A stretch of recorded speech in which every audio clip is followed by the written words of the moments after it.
আসসালামু আলাইকুম গাইস, নতুন একটি গল্প নিয়ে হাজির হয়েছি। তো বেশি কথা না বেড়ে চলো ভিডিও শুরু করা যাক। শহর থেকে প্রায় 50 কিলোমিটার দূরে পুরনো এক জমিদার বাড়ির অবশেষের মতো দাঁড়িয়ে থাকা আমাদের পৈতৃক ভিটা। বাবা মারা যাওয়ার পর এই বিশাল বাড়ি আর তার সম্পত্তি আমাদের কাঁধে এসে পড়ে। আমি আরিন, পেশায় একজন সফটওয়্যার ইঞ্জিনিয়ার। শহরের কোলাহল আর কর্পোরেট জীবনের চাপে যখন হাঁপিয়ে উঠেছিলাম, তখন ভাবলাম কিছুদিন এই পুরনো বাড়িতে গিয়ে কাটিয়ে আসি। পরিবেশটা বদলালে হয়তো মানসিক শান্তিও মিলবে। গ্রামে কাঁচা রাস্তা ধরে আমার গাড়িটা যখন পুরনো লোহার গেট দিয়ে ভেতরে প্রবেশ করলো, তখন এক অদ্ভুত অনুভূতি হলো। চারপাশে বড় বড় গাছ, লতা পাতায় ছেয়ে গেছে বাগান, বাতাসে শ্যাওলা আর ভেজা মাটির এক আদিম গন্ধ। গাড়ি থেকে নামতেই রহিম চাচা ছুটে এলেন। তিনি এই বাড়ির পুরনো কেয়ারটেকার, বাবার আমল থেকেই আছেন। আমাকে দেখে তার কুঁচকে যাওয়া মুখ এক চিলতেই হাসি ফুটে উঠল। ছোট সাহেব, আপনি আসলেন? আমি তো ভাবলাম এই পুরো বাড়িতেই আর কেউ ফিরবে না। রহিম চাচার গলায় ছিল দীর্ঘদিনের জমানো আবেগ। আমি হেসে বললাম, এখন থেকে মাঝে মাঝে আসবো চাচা। আপনি কেমন আছেন? আল্লাহর রহমতে ভালোই আছি।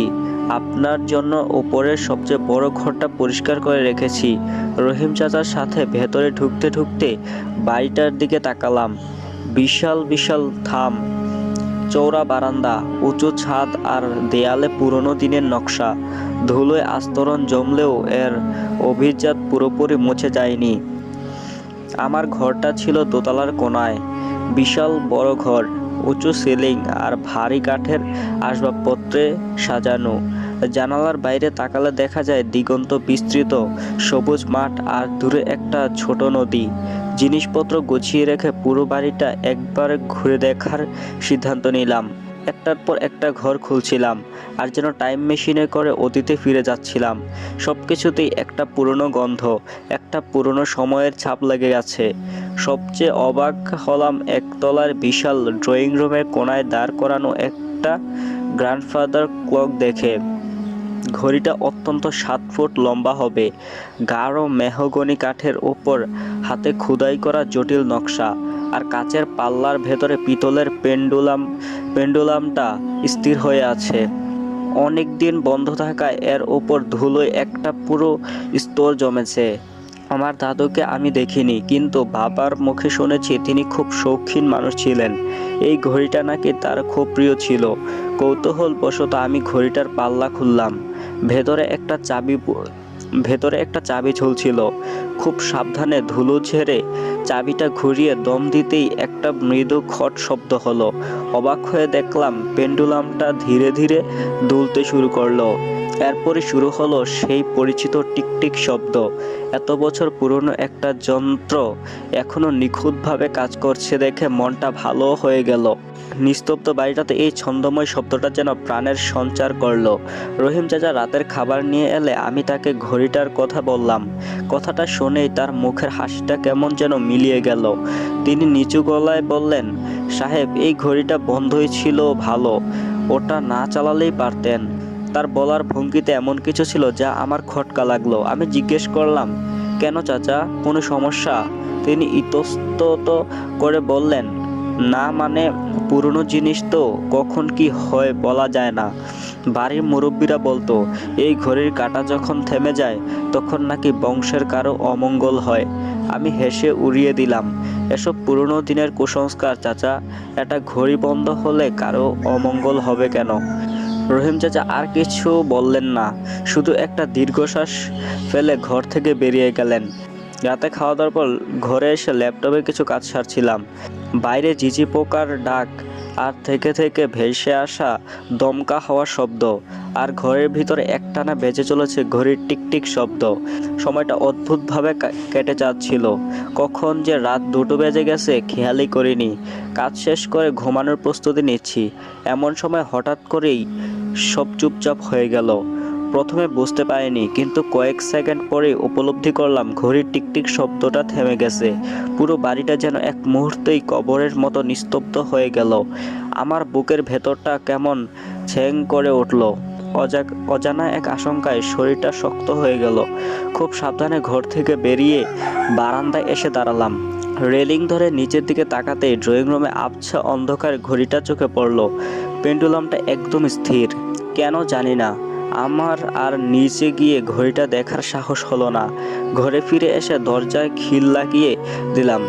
সারাত একটা চাপা ও অস্বস্তি নিয়ে ছটফট করতে করতে ভোরের দিকে ঘুমিয়ে পড়লাম। সকালে ঘুম ভাঙলো মোবাইলে একটানা রিংটোনে। ঘুম ঝাড়ানো চোখে ফোনটা ধরতেই ওপাশ থেকে আমার এক কাকা জানালেন গত রাতে স্ট্রোক করে আমার এক পিসি মারা গেছেন।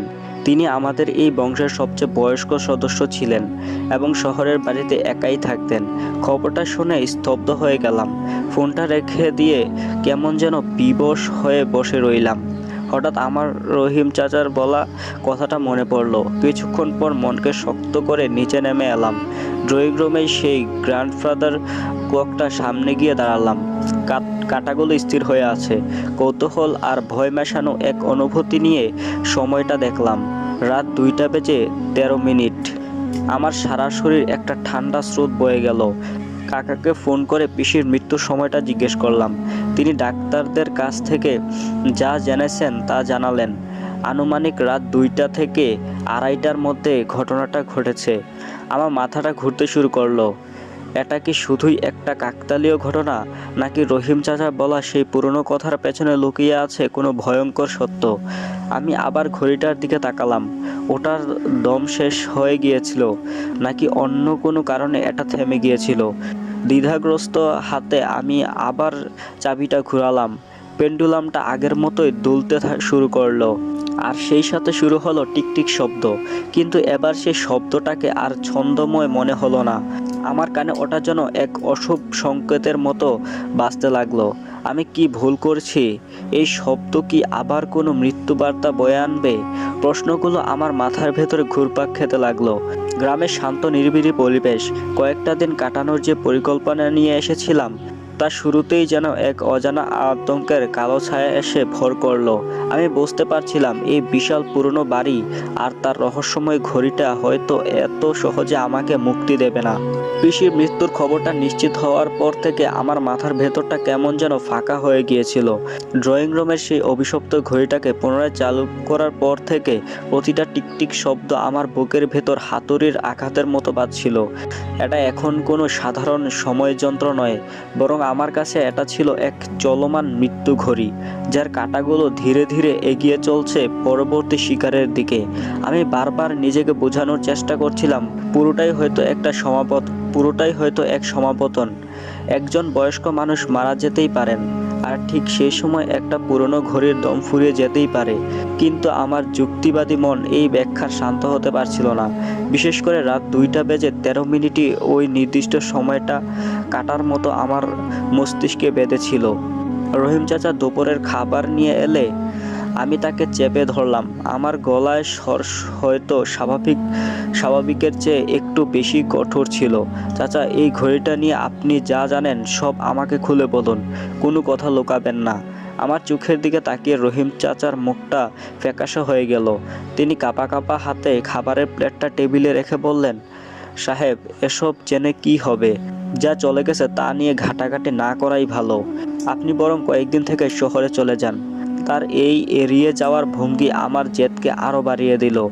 আমি তার হাতটা ধরে ফেললাম। তার হাত বরফের মতো ঠান্ডা। চাচা, আমি কোথাও যাচ্ছি না। আমার পিসি গত রাতে মারা গেছেন, আর ঠিক এই সময়ে ঘড়িটা বন্ধ হয়ে গিয়েছিল। এটাকে আপনি কাকতালীয় বলবেন? আমার কথা শুনে রহিম চাচা চোখ দুটো ভয়ে বড় বড় হয়ে গেল। তিনি ঢোক গিলে বললেন, আমি ঠিক জানি না সাহেব, তবে দাদা সাহেবের মুখে শুনছিলাম এই ঘড়িটা নাকি অভিশপ্ত। তিনি এটা এক নিলাম ঘর থেকে কিনে এনেছিলেন। কেনার কয়েক মাস পর থেকে বাড়িতে একের পর এক অঘটন ঘটতে শুরু করে। একবার আপনাদের দাদা সাহেবের ছোট ভাই, মানে আপনার ছোট দাদু, কোনো কারণ ছাড়াই ছাদ থেকে পড়ে মারা যায়। সেদিনও নাকি মাঝরাতে ঘড়িটা বন্ধ হয়ে গিয়েছিল। রহিম চাচার প্রতিটি কথায় আমার শরীরের রক্ত হিম হয়ে আসছিল। আমি জিজ্ঞেস করলাম, তারপর দাদু কিছু করেননি? করেছিলেন তো। রহিম চাচা ফিসফিস করে বললেন, বড় সাহেব ঘড়িটাকে বাড়ি থেকে বের করে দেওয়ার অনেক চেষ্টা করছিলেন, কিন্তু পারেননি। যেদিনই তিনি ঘড়িটা সরানোর জন্য যেদিন তিনি ঘড়িটাকে সরানোর জন্য লোক ডাকতেন সেদিনই কোনো না কোনো ভয়ঙ্কর দুর্ঘটনা ঘটত। একবার তো দুজন লোক ঘড়িটা নামাতে গিয়ে সিঁড়ি থেকে পড়ে পা ভেঙেছিল। এরপর থেকে আর কেউ এই ঘড়িতে হাত দেওয়ার সাহস পেত না। শেষ বয়সে বড় সাহেব কেমন যেন হয়ে গিয়েছিলেন। সারাদিন ওই ঘড়িটার সামনে বসে থাকতেন, বিড়বিড় করে কী সব যেন বলতেন। বাড়ির সবাই তাকে পাগল ভাবত। রহিম চাচার কাছ থেকে আর কিছু জানার নেই বুঝতে পেরে আমি তাকে ছেড়ে দিলাম। আমার মাথায় তখন একটাই চিন্তা ঘুরছিল, দাদুর ঘরটা খুঁজে বের করতে হবে, সেখানে নিশ্চয়ই কোনো সূত্র পাওয়া যাবে। বাবার মুখে শুনেছিলাম একতলার পশ্চিম দিকের শেষ ঘরটা ছিল দাদুর পড়ার ঘর। তার মৃত্যুর পর থেকে ওটা আর তেমন খোলা হয়নি। আমি পুরনো এক গোছা চাবি নিয়ে সেই ঘরের দিকে এগোলাম। বিশাল একটা তালা ঝুলছিল দরজায়। বেশ কয়েকটা চাবি দিয়ে চেষ্টার পর অবশেষে তালাটা খুলল। দরজাটা খুলতেই একটা ভ্যাপসা পুরনো কাগজের গন্ধ নাকে এসে লাগলো। ভেতরে ধুলোর পুরো আস্তরণ, মাকড়সার জালে ছেয়ে আছে চারপাশ। ঘরের মাঝখানে একটা বিশাল টেবিল, তার উপর সবকিছু ধুলোয় ঢাকা। দেয়াল জুড়ে বইয়ের আলমারি, কিন্তু বেশিরভাগ উই পোকায় খেয়ে ফেলেছে। আমি সাবধানে ঘরের ভিতরে পা রাখলাম। প্রতি পদক্ষেপে পায়ের নিচে ধুলো আর শুকনো পাতার মচমচে শব্দ হচ্ছিল। টেবিলের ড্রয়ারগুলো একটা একটা করে খুলতে শুরু করলাম। বেশিরভাগই পুরনো, অর্থহীন কাগজপত্র। শেষ ড্রয়ারটা খুলতেই একটা চামড়ার বাঁধাই করা ডায়েরি পেলাম। ওটার ওপর ধুলোয় পুরো আস্তরণ সরিয়ে দেখলাম সোনালি হরফে আমার দাদুর নাম লেখা, অবিনাশ রায়। কাঁপা কাঁপা হাতে ডায়েরিটা নিয়ে আমি আমার ঘরে ফিরে এলাম। বিকেল গড়িয়ে সন্ধ্যা নামছে। আমি আমার ঘরের দরজা বন্ধ করে ডায়েরিটা খুললাম। প্রথম দিকের পাতাগুলো তার দৈনন্দিন জীবনের কথা, জমিদারি হিসাব নিকাশের কথা লেখা। আমি দ্রুত পাতা উল্টাতে লাগলাম। অবশেষে সেই অধ্যায়টা পেলাম যেখানে তিনি ঘড়িটা কেনার কথা লিখছেন। তারিখ 12 জুন 1956। আজ কলকাতা থেকে এক আশ্চর্য জিনিস নিয়ে এলাম। এক ইংরেজ সাহেবের পুরনো আসবাবপত্রের নিলাম থেকে কিনেছি। একটি বিশাল গ্র্যান্ডফাদার ক্লক। কি তার কারুকার্য, কি তার আভিজাত্য! আমার পড়ার ঘরের কোনায় এটাকে রেখেছি। ওর টিকটিক শব্দটা যেন এই পুরনো বাড়ির হৃদস্পন্দন। আমি পাতা উল্টাতে থাকলাম। প্রথম কয়েক মাস ঘড়িটা নিয়ে তার উচ্ছ্বাসের কথাই লেখা ছিল, কিন্তু তারপরে লেখার সুরটা বদলাতে শুরু করলো। তারিখ 22 সেপ্টেম্বর 1956। আজ এক অদ্ভুত ঘটনা ঘটল। মাঝরাতে হঠাৎ ঘুম ভেঙে গেল এক অস্বাভাবিক নিস্তব্ধতায়। ঘড়ির শব্দটা শুনতে পাচ্ছিলাম না। নিচে নেমে দেখি ঘড়িটা বন্ধ হয়ে আছে। সময় রাত 2টা বাজে 13 মিনিট।